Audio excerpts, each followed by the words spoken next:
સમાચારમાં હવે વાત કરીશું સૌથી મોટું ડિજિટલ ફ્રોડ।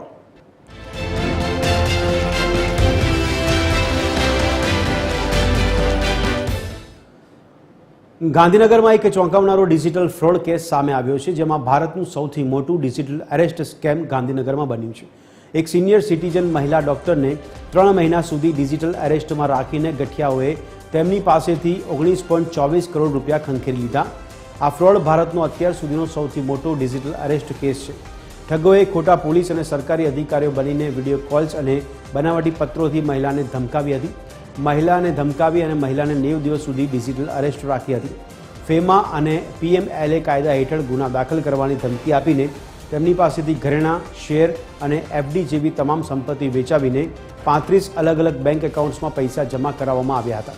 આ કેસમાં એક આરોપી લાલજી બલદાણિયાની ધરપકડ કરવામાં આવી છે અને ફ્રોડનું કનેક્શન કંબોડિયાના કોલ સેન્ટરો સાથે હોવાનું પોલીસ તપાસમાં સામે આવ્યું છે।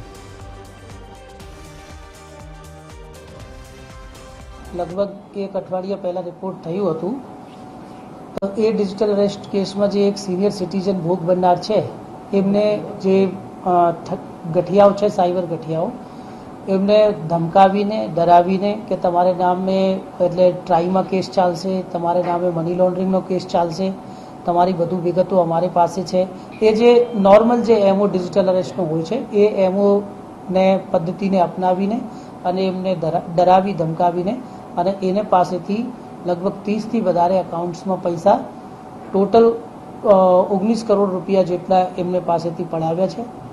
એમાં અત્યારે તપાસ ચાલુ છે। આપણે ઝડપથી એક ટીમ પણ એવા માટે બનાવી છે જે ઝડપથી તપાસ કરી શકે છે બધું વિગતો મેળવીને।